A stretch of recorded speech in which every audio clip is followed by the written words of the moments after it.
Hello, my name is David Cohen. I'm from Atlanta, Georgia. I'm 55 years old, and I want to tell you about how I came out. Way back in 1979, I was 15 years old, and that's when I finally came out of the closet. I knew there was something different about me, like I would see a man and get hard. However, when I saw a woman, my penis was unresponsive. No arousal whatsoever. You know what I mean? I could tell that there was something odd about me. I didn't really understand that I was gay when I was 15. You have to understand, way back in 1979, there wasn't any media about gay, lesbian, bisexual, transgender, or any other kind of queer people. No queer characters in movies or shows, none at all. That's why I felt like there was something funny about me. I didn't have any role models.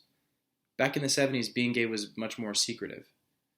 One day I met this girl, and after some discussion, we decided to get naked together. I was 15 years old, and neither of us had been naked in front of another person before.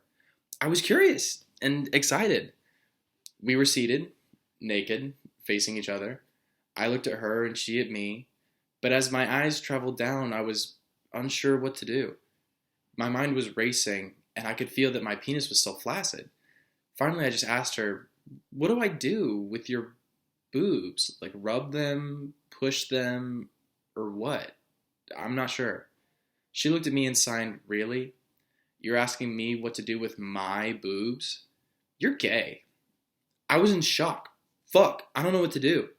That was the first time someone labeled me as gay. I replied in a panic, "No, no, no, I'm not, no, no, no." And she said, "Yes, you're gay. I'm done." She got dressed and left. I was shaken. I got dressed, got in my car, and drove home.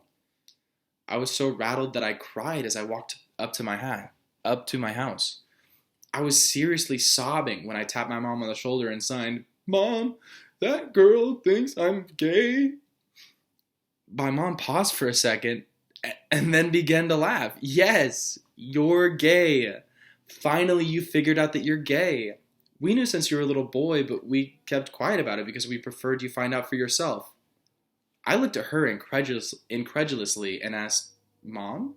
She signed, "Yes, you were gay." Hold on a second. She walked to the phone and picked it up off the wall. You know, way back in 1979, we had those phones that were attached to the wall by a long curly wire.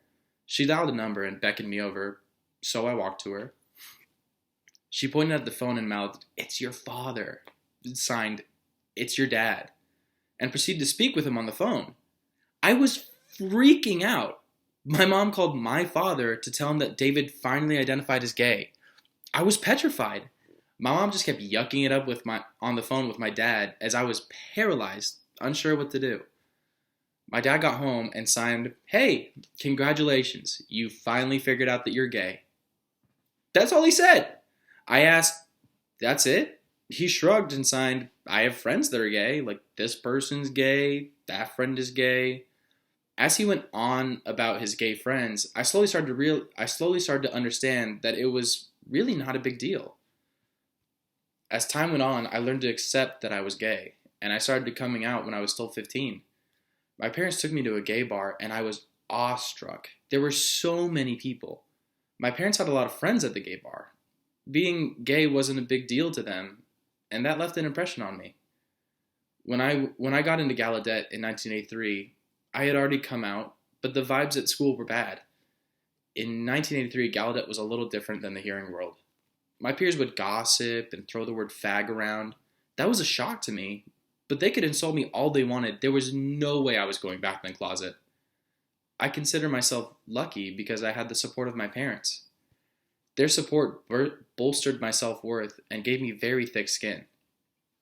My parents accepted me, my family accepted me, and it wasn't a big deal to them, which took the sting out of the insults and bullying I experienced at Gallaudet.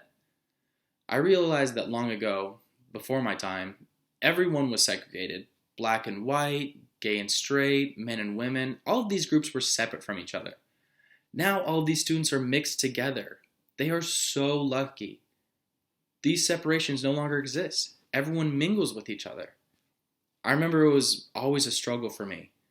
Now it's much easier for gay, lesbian, bisexual, and transgender students because information is accessible to all. There are gay and lesbian characters in movies and a multitude of LGBT plus characters in shows. It's all over. Queer students today are much more fortunate than we were. We had to fight for a long time to improve the quality of life for today's queer kids. I went to many protests, gay parades, gay pride parades, and other events like that. I remember going to a lot of different protests to allocate more funds to AIDS programs. That fight was ongoing for many years. It's much easier today.